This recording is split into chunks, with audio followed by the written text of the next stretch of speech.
What is equity and how do I calculate it? It's what we're talking about today on the East Central Business Show. I'm John Naylor. I'm joined by a resident expert, mortgage broker, Laura Sillano. Good morning. Good morning. Now, are we going to do advice today? No. Okay. I've come reside. I've sort of come to terms with it, really. Yeah, sorry. Sorry. Okay. There is a disclaimer at the end if you really want to watch through to the very, very end. I recommend you do. Okay. Anyway, let's talk about equity. Yep. How do you calculate it? Over to you, Laura. Okay, so equity in a property is your portion that you own in that property. Mm-hmm. So probably best to give you a scenario to show you what I'm talking about here. So if you have a property that you own that's worth $500,000 in the current market, Yes. and you have paid down your loan to $300,000, then the bank basically owns $300,000 of that property, and you have equity of $200,000. Okay. So it's the portion that you own in your own home. But you can't really know. You can't really know what a property's worth until it's sold. How do you know? That's why we have valuations and things like that. Yeah. Now, my bank, for instance, there's always a valuation there, showing up against a balance. Can I trust that? I think you can. Yeah, it's a registered valuer when they go out and value your property. They actually have to refer to what else is sold in the area that's comparable to yours. So it's a fairly good indication of the value that you've got. Yeah. No, I'm talking about when I log into my banking and look at my mortgages. And I think it's Core Logic or something like that. There's a little thing that's saying we think your property's worth that. But we talked about in another video where that's a computer generated thing. It's computer generated. So how much can I trust those? Yeah, right. Okay, she said it all with the gesture there. No, well, that's a question I've got for you. Yeah. So you like to think, I've got some equity. That's great. Yeah. I'll, print it out and put it on the wall. I mean, what does it actually mean? Or what's the outcomes of equity? What are we going to do about that? How do you use it? How is it useful to you? Yeah, let's talk about that. Okay, so the question is, how is equity useful to you? Okay, so equity is latent energy. Oh. Right, it's something that becomes a resource for you if you have a worthwhile thing to do with it. Then it is something that you can access to then be able to use for something else. So in that scenario that we had before, where we had the house was worth $500,000 and your loan was at $400,000, then available equity. So you've got $200,000 in equity in your property, but not all of it is available to you. Because if you were to leverage your house back up to a loan of $500,000 to give you $200,000 in cash, your loan would be equal to the value in your property, and the bank won't let you do that. Yeah, not going to be able to do that, are you? Yeah. No.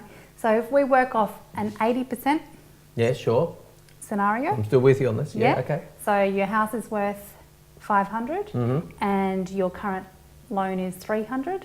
Then there's $100,000 in available equity to you. Yeah, to take it up to 80%. To take it up to 80%. Yeah, okay. So then that latent energy of $100,000, what can you do with that? Okay, Yeah.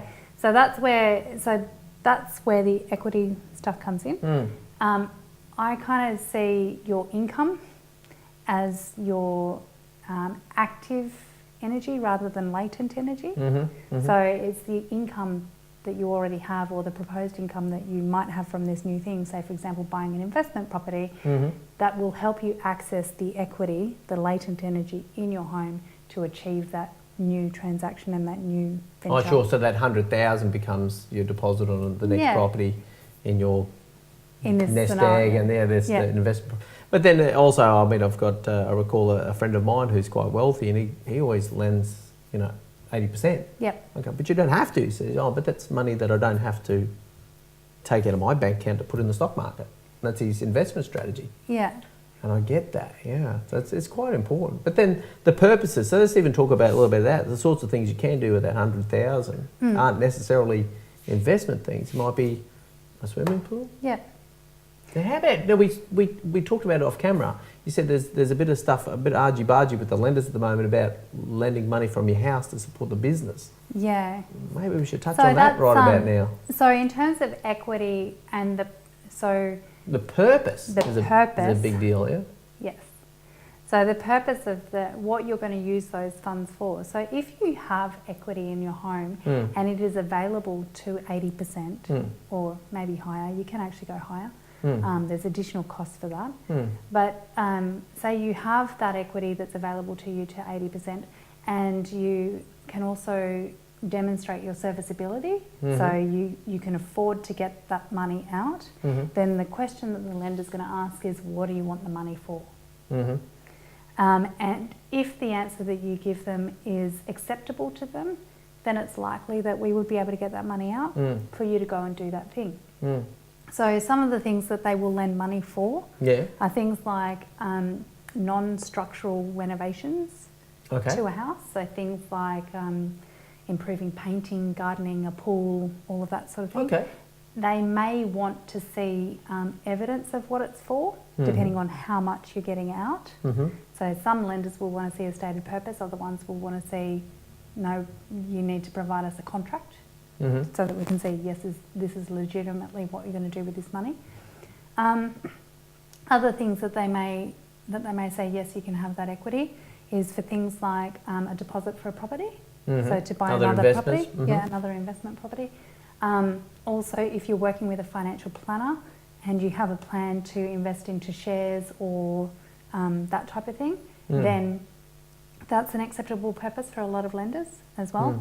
The key thing that the one thing that you were just talking about then was business purpose lending, and this purpose is something that is a little bit shaky at the moment. It used to be that we could go to residential brokers and residential lenders and get money out against your home to invest in a business. That's it hangs in the balance for us. Yeah, it's really pulled back, particularly with the environment that we're in at the moment. So, probably that requires a bigger conversation with your broker. Fair enough. Than doing it on this, because there's a lot to consider. Well, there's obviously some things that are really on the nose with like purpose, gambling, casino, racehorses, experimental aircraft. Some of my favourite things. No, I'm only kidding. And that actually brings up another good point, is that if we're accessing cash out, which is what it's called, cash out or equity, accessing the equity and pulling cash out of your property to enable you to do something.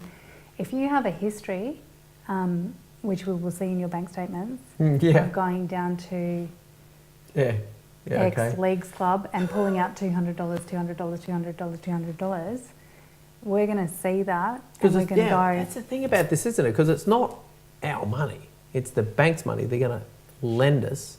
So they've got to do the right thing and check that so cash out. They're going to make sure they get paid back.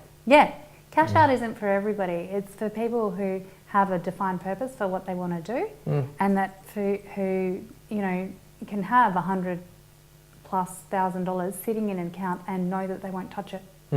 Anyway, there's a lot of positive outcomes for accessing equity, and I can't wait to do it. I've only up to 2 properties so far. Accessing equity is an important part of property portfolio strategy. It positions you for the next transaction. That's what it actually does, is it positions you for the next transaction to go, I already have the deposit, I know that it's there, and I'll be able to use it for, I can rely upon that for my calculations for the next thing that I do. Oh, fabulous. Now there we were, committed to doing short episodes. This session of filming, we're at 9 minutes. Laura, Sillano, how do people get hold of you and get in touch with a great mortgage broker? You can call me on mobile 0422 320 497. You can also email through to the office, home@podfinancial.com.au. Okay, there you go. More fabulous information from Laura Sillano, and accessing equity, a fun game to play if you're up for it. And we'll talk to you next time on the eCentral Business Show.